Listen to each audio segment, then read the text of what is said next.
Support for Starting Small comes from Human Scale, the leading designer and manufacturer of high-performance ergonomic products that help create a healthier work life. All of the products from chairs to standing desk and more are comfortable, easy to use, and sustainable, and great for either the office or the work-from-home environment. With an increase in shifting workplaces, comfort can be especially hard to find. As I run the podcast, I'm in front of my desk for hours a day, from scheduling, researching, interviewing, and more. Human Scale allows me to remain productive without the consequence of body stress to follow.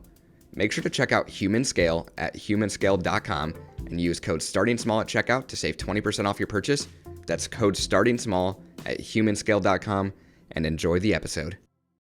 Hello, and thank you for tuning in to Starting Small, a podcast about brand development, entrepreneurship, and innovation in the modern world. In this episode, I'm joined by Edgar Blazona, founder of BenchMade Modern, custom sofas and sectionals without the typical extensive build time. Edgar, a high school dropout turned graffiti artist turned serial entrepreneur, founded Modular Dwellings as well as True Modern. Edgar realized that production and custom furniture had a drastic timestamp for their customers. This inspired him to create BenchMade Modern, custom sofas delivered to you within 5 weeks. Hello, and thank you for tuning in to Starting Small. Today, I'm joined by Edgar Blazona of BenchMade Modern. Edgar, thank you so much for joining me today. Yeah, thank you. I appreciate you having me. This is I've been looking forward to this. For sure. So I want to start out with your upbringing. So where did you grow up and what was your childhood like? Oh, wow, fun question. I grew up in San Francisco for the most part. I had a pretty normal childhood. I grew up with a family of entrepreneurs and really in the building and construction business. Okay. And, we remodeled homes and designed homes and all that. I think that's where I got my knack for design. I'll tell you, as like my childhood book was actually a book called High Tech, which was all about industrial modernism design. It was this great book about, like how to, polish a sewer grate and turn it into a coffee table. And I just thought that was the coolest thing. And I just remember having that book forever. And, wow. I think that was kind of my start into design. Awesome. So with your family in construction, were they primarily in commercial or was this resident? What was it? It was mainly residential. And, okay. we built a lot of homes, but my father in particular would get these properties in San Francisco. I grew up in Lower Haight, in the city, which is kind of like the ghetto at the time. And we would buy these homes and he would go in there and he would, redo the interiors and, he would have coffee tables made and have side tables made that fit the room. And it really kind of sparked my imagination. And I really thought like, wow, it's so cool. You can just like have something made. I think people don't realize how much around us is actually made by others. Yeah. But in this case, we were having things custom made and it really, like, again, opened my eyes. It was really cool. It was a good upbringing, for sure. That's awesome. So for yourself, would you say that you had an entrepreneurship mindset, say selling products or lemonade stands or anything like that? Yeah. Yeah. Watermelon, man, get your ice cold watermelon. that was my jam. I would push my skateboard around and I would sell off these slices of watermelon. And then later on in life, I became a graffiti artist in San Francisco. And I grew up, as a writer and graffiti writer. And I created a company. I really wasn't that great at graffiti, but I was surrounding myself with some really, really talented artists. But I was able to create a business out of it. And we ended up painting, the majority of the nightclubs in San Francisco. Okay. And the, Lollapalooza and the skate contest and all that. And I was really able to like kind of turn that into, it was called graffiti graphics at the time. I was able to turn that into a bit of a business. Wow. So I saw that you ended up dropping out of high school. What was your overall grade school experience like, and what led you to this decision? Yeah, I came out of a Catholic, grammar school and went into a Catholic high school. Okay. And I was a second string quarterback, wasn't the first string quarterback, but I was a second string quarterback, and but I just didn't fit in. I just didn't fit in with these people. And then I ended up leaving there. frankly, I didn't spend a whole lot of time going to school. It just was a horrible experience. And I ended up my art teacher basically said, you should go to this place called School of the Arts. So I went to School of the Arts High School. I left the Catholic school and went to School of the Arts. And I really found my people there. It was a really interesting change to be, kind of more of a sports kid and then turn to more of a, truly embracing the arts. Yeah. And so I went to this great school, and it was a lot like that TV show Fame from way back in the day. There was, ballerinas and, sculptors and painters and poets and all that. And it really was a really fun time to be in San Francisco. And it helped me learn that I didn't want to be a painter, frankly, and I didn't want to be a flat artist. And I started doing more sculptural, and then that kind of later on turned into furniture. Wow. So the School of the Arts. And then, continue. Then let's just step back, because in reality, you brought it up, and I don't talk about this a ton, but nowadays I do think it's a relevant thing to talk about. For sure. Especially given COVID and all the kids dropping out of school right now and all that. I made it to my senior year, and I just realized my senior year of high school that I had enough, and it was time for me to move on. And so I took the California Proficiency, which at the time I thought I was, a badass, because it was a little harder than the GED. Yeah. Oh boy, I'm smart now, that sort of thing. Gosh, I'm so naive, but I left and I started a furniture company right out of high school. And so I've been in furniture ever since. And, and now looking back on that, in fact, being a relatively young guy in the room, maybe not so much anymore, but within the last 10 years, I'm the guy who has the most experience by far, because I've literally been building or making or building a business in the furniture industry all of my life. For sure. So what was that first company that you founded right out of school then, and what time period was this? It was Blaze Designs. Okay. And it was in the early 90s. And I made custom furniture. I really spent a lot of time like going into people's homes and working with them. It was my first real experience of like truly trying to design something for people, and not just like, oh, I'm going to design this and then sell it, but really like work with them and work within their parameters. It taught me a lot about selling, how to sell yourself and how to sell furniture. Yeah. And it was good. And then later I started another company called 1994. Coincidentally, it was in 1994. Okay. And the whole model was we would change our name every year. So the next year it became 1995, and next year 1996. And talk about being naive. What a hassle. I mean, do you know what a hassle it is to start a company year after year after year, go through all that? But it was an exploration into, really being on top of trend, right? And each year, we kind of rebuilt the company to be, more, in line with what's happening that year. But at the end of the day, it proved, too tough to kind of keep that pace. Yeah, so I'm curious with that company in 1994, renaming it each year, how would you market the brand knowing that you're starting from scratch every time? So you'd have to change it and completely remarket. Well, think about this. So in 1994, we barely had computers, right? So there really wasn't no like great internet. So the marketing thing, that we know today, I mean, man, that would be a disaster today. Oh, yeah. But then, you really are just marketing within your own city, or that sort of thing. So back then it wasn't quite the challenge that it might be today. Yeah, for sure.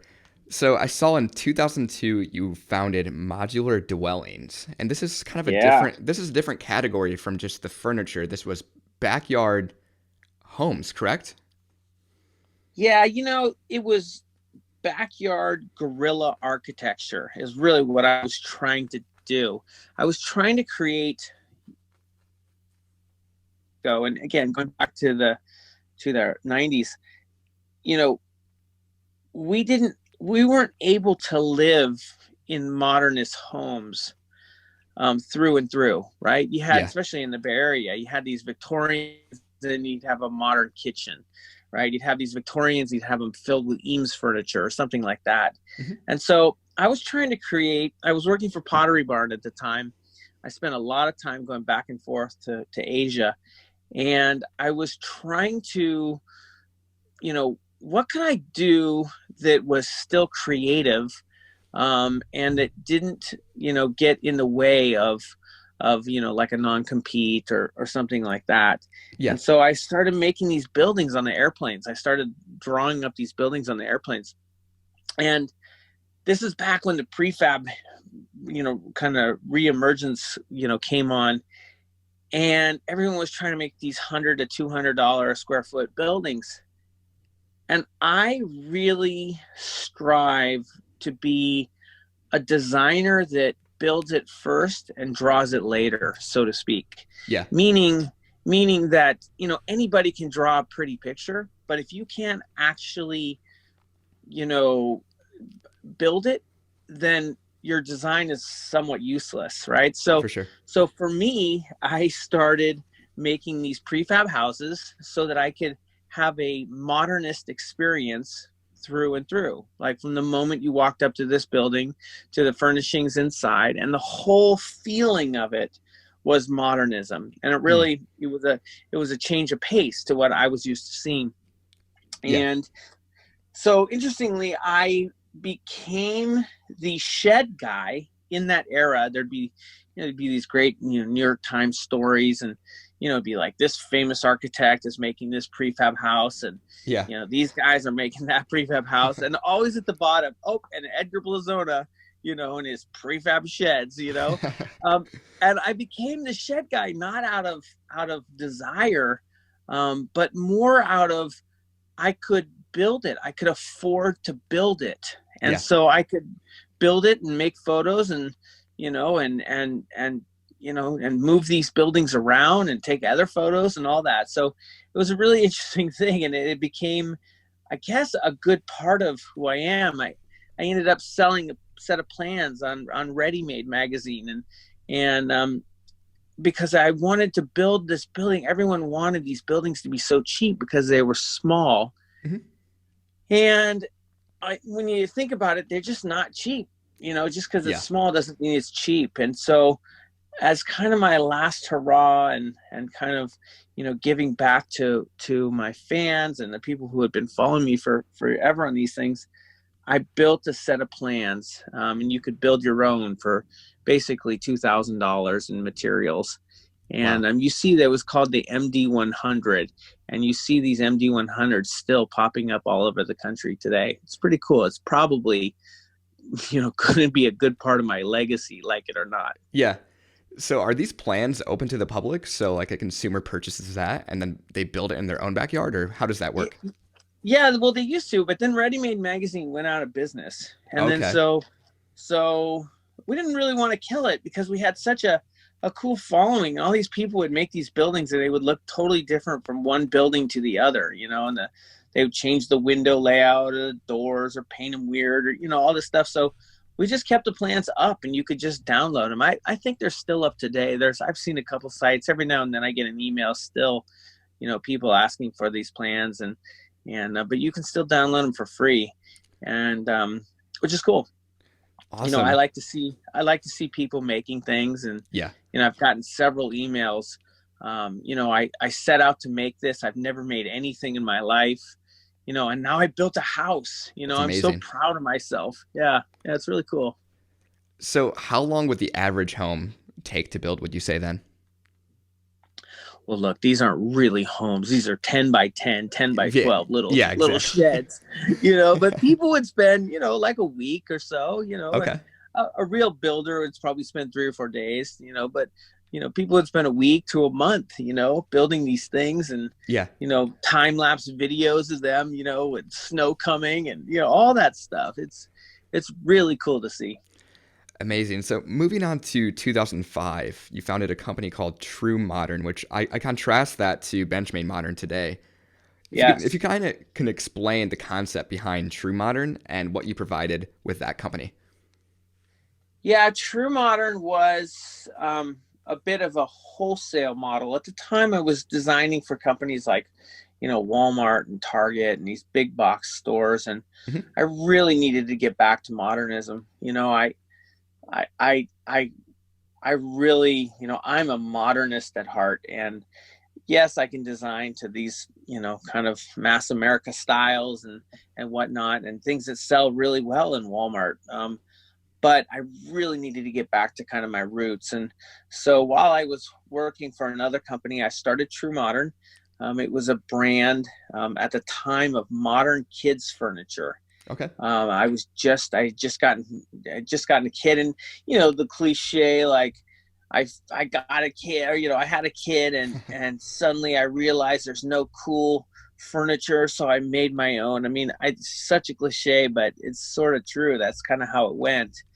And so I started importing modern kids furniture from Thailand, and had a couple warehouses on one on each coast, and was distributing out of that. And at the time, I was using things like WebEx, right? And that Yeah. was like groundbreaking. Instead of actually going to the factory, I would use WebEx. I had a guy in India, doing my order processing and bookkeeping, and I was just using these at the time amazing tools. Now Wow. it's like table stakes, Yeah. but at the time I was this like innovator for creating this business while having another job, by using all these tools.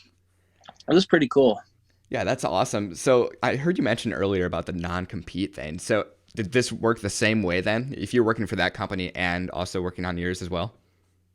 I went to the company and I said, "Hey, I really want to pursue, my modernist, sensibilities, and I'd love to keep working for you." And at the time, we were having great success, and so they allowed me to, more than allowed me, Hmm. even allowed me to, when I did have to fly, over there for them, then I would work on my stuff too. And so it was a real, you know, it was a real good situation.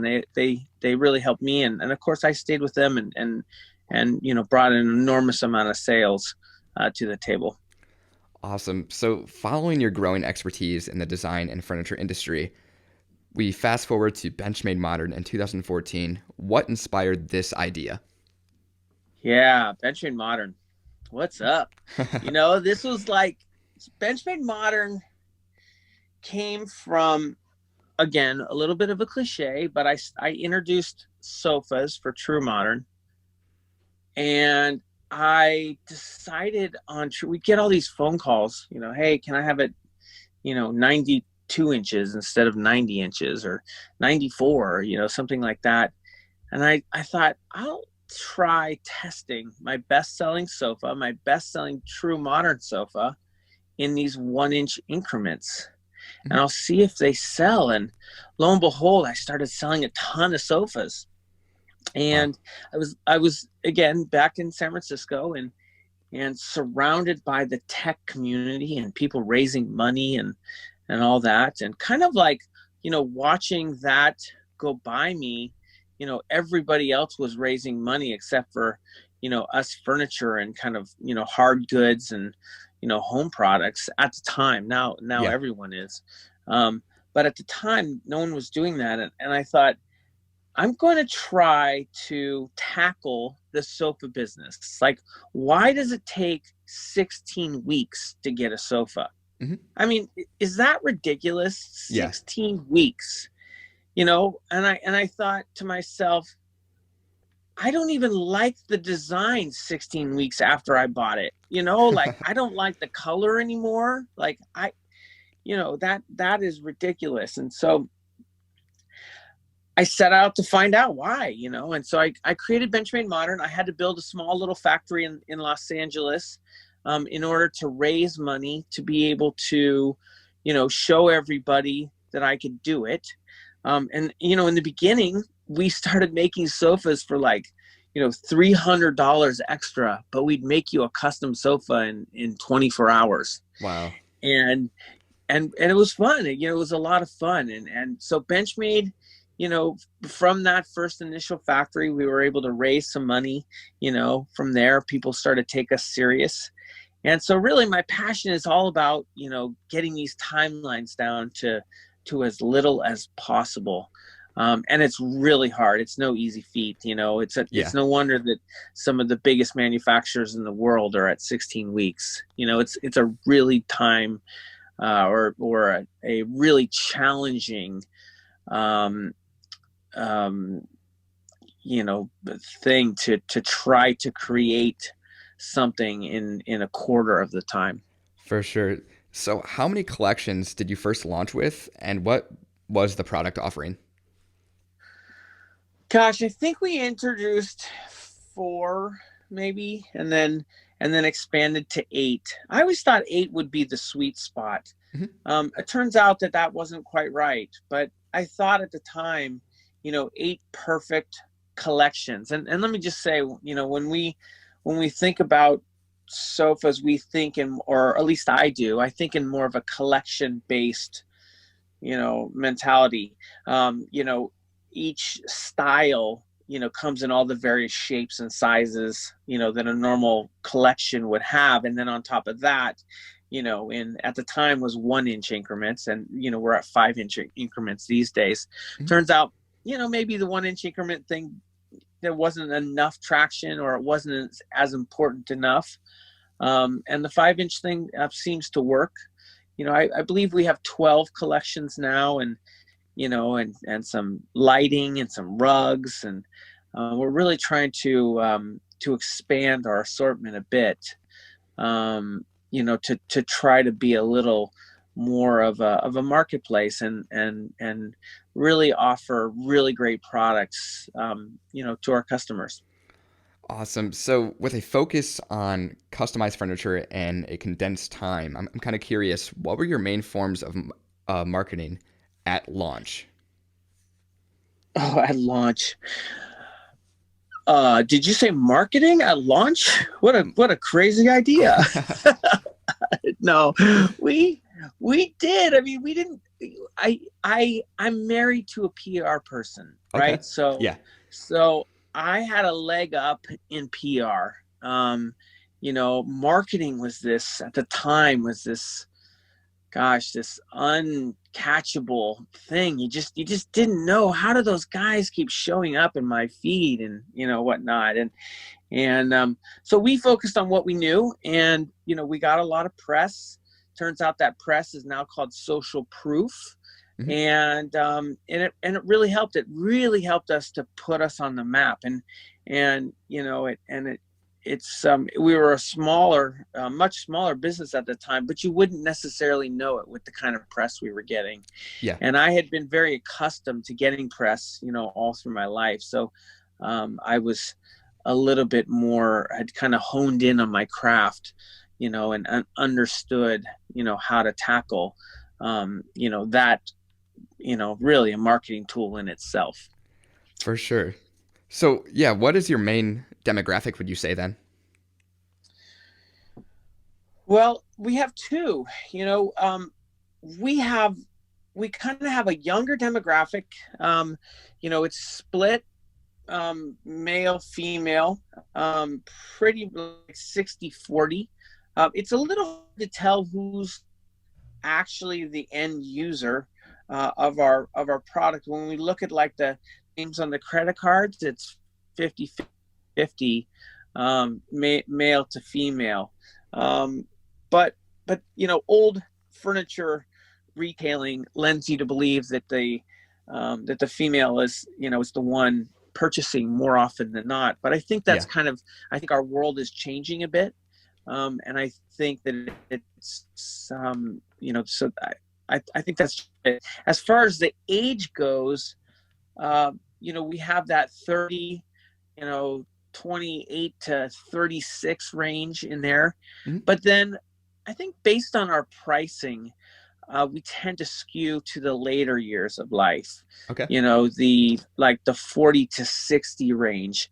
Yeah. And I really truly believe that's just it has a lot to do with our price point. When you're, 30, buying a $3,000 luxury, extra great quality product isn't necessarily high on your priority list. Yeah. You're trying to get out of the Kia, but maybe you want to get into like a $1,200 sofa, something like that.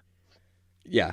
So I read that starting out, you would deliver sofas on your personal truck to save on shipping costs. Oh, I really yes. honor and respect that. That's amazing. How long did you do this for, and was there a limit geographically that you would travel?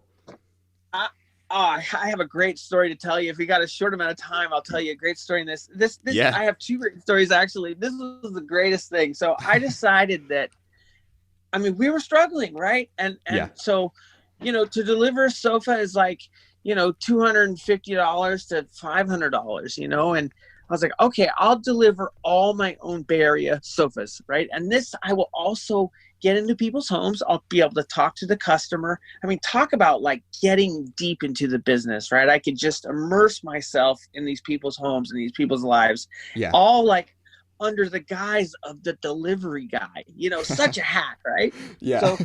So I would pull up to these people's homes. One guy, I remember this so clearly. I get there, it's just me.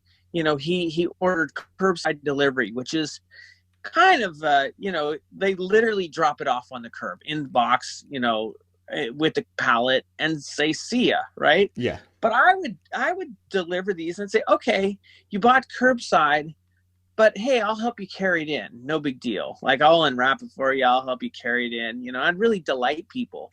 But this one particular guy got there and he said, I bought white glove delivery. And I'm thinking, no, you didn't. I know exactly what you bought because I actually have the invoice. I'm not just the delivery guy, but I didn't tip my hat. And so I said, well, sir, I'm happy to help you carry it in, And he says, oh, I got a bad back, all this stuff, this big sob story, right? Yeah. And at the end of these experiences, I would always say to these guys, I would say, well, thank you, sir. And I'd reach out my hand, which was like kind of weird anyway. Like, what delivery guy reaches out his hand to like shake your hand to say thank you, Yeah. But I would do it just to see how they would react. And then I'd say, well, I'm actually Edgar Blazona. I'm the designer and owner of the company. It was really great to meet you, and I appreciate it. And this one guy's face was like, oh my gosh, I have been such a jerk to this guy. I was like the worst person ever. He knew it. I knew it. I really felt at the time like, you know what? Like I did a good one for like all the delivery guys out there in the world. Maybe that guy won't be such a jerk next time. Yeah.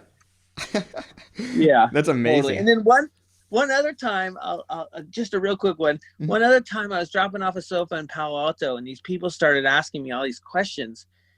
And they started asking me like really pointed furniture questions. And I said, now, wait a minute. Now, who are you? You guys are asking these questions that are just too good. And they said, well, we've just started this company called House. and we're trying to figure out if we should, sell sofas on it or not, and this is House. Like, this was what has become like house.com, Yeah. But I just happened to be delivering to their Palo Alto home. So I ended up being their first, big ticket, big piece of furniture test that they ended up selling on their site. Wow. So those days really worked out for me well. That's amazing. Looking at BenchMade Modern today, what would you say separates your company from competitors then? Well, again, we're really focused on our timeline. Mm-hmm. So that's number one. And number two, I am really proud of our materials. What most people don't understand about upholstery is a lot of its quality is all about what's under the hood. And so I learned a long time ago, put the best foam you possibly can put in the sofa, put the best feathers, put the best trillium, just the best springs, all of that stuff. Put the best you can inside, and you will take back the least amount of sofas in returns. So I think that that has always been something that I strive for. You know, you know, what other company out there does that? There's not many. You know, Yeah. they cut corners that way because it can't be seen. But that's what brings the sofa back. Unfortunately, that creates a more expensive sofa, you know. So we really are, you know, we're sort of in that luxury, you know, higher end price point because of it. But people love our stuff, and that makes me feel good that we're producing a great product, and I can be proud. You know, my friends order sofas, and I know that they're going to last. They're not just going to break down, and I'm going to have that embarrassing moment with them when I have to, you know, take their sofa back. Yeah, amazing. From a consumer perspective, then, what does the order process look like from the beginning to end? You mean from what they see? So, like, if a consumer's on the website, they want to order a Yep. couch, what does that process look like? What can they expect? Yeah, yeah. So, um, we want them to order swatches first. Like that's a big thing for us. Hmm. And we know, so we put together this beautiful box. We're first ones in the door with a beautiful box, and we are signaling to the customer, hey, like we mean business. You can take us seriously. Like this is going to be a great product, and that's our very first touch point. And then, you know, of course, then we market to them a bit along the way. We also have these printouts, and if you haven't, you know, I don't know what your sofa's like, but you know, go on our site, go to one of the product page, hit the printout button, and I send you this like full page piece of paper, this huge piece of paper the size of a sofa, and you lay it out on the floor and you see if it fits your room, fits, you know, fits your family. You know, we get pictures of, you know, people sitting on it side by side on the floor, you know, the husband lying in between the arms making sure he can fit for a nap, you know, that sort of thing.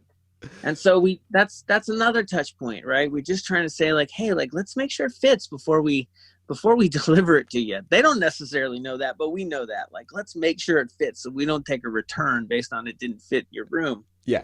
And then you order the sofa, and then we start sending you little emails along the way of when, you know, hey, your sofa's in, you know, production and it's in sewing, and, you know, all along the way to try to you know, kind of keep you informed, and you know, all the way to your door. And you know, on a good day we reach out to you even after and say, hey, you know, how'd you like it? I hope you love it, you know, just as much as we did, and we'd love to see a picture of it in its room and in its space. Awesome. Well, I like to conclude each episode with this. If you could share one piece of advice with an aspiring entrepreneur, what would that be? Maybe something you've learned or regret? Just anything. Yeah. Oh boy, one.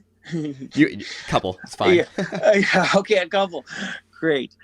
As a startup, as a venture funded startup, you know, the biggest thing that I had to learn was to be able to take the highs and lows. Like on the same day, you feel like you're going to be a bazillionaire and conquer the world. Yeah. And then a phone call just a little bit later is the exact opposite. And so writing as a startup founder, riding that roller coaster can be very, very draining and difficult. It's a real challenging time. So I always advise, you know, new startups and founders to really, you know, understand that getting into it. The next thing that I try to instill, and I'm probably my own worst enemy on this, is we all think we know everything, and we think, gosh, you know, this business is going to be this way and this is how it's going to be, and you know, it changes year over year, and you really have to be prepared to let it change. And when you don't let it change, you often fail. And I think that's a real, you know, it's something that I've had to take on the chin several times, you know, and I have to remind myself still to this day that, you know, things change, the world changes, the design and trends change, the shipping models change. We just have to be flexible to, allow our businesses to thrive with all this change.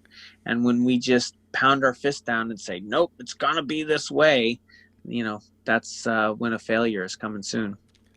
For sure. Well, Edgar, thank you so much for joining me. And to the listeners out there, make sure to check out BenchMade Modern at benchmademodern.com.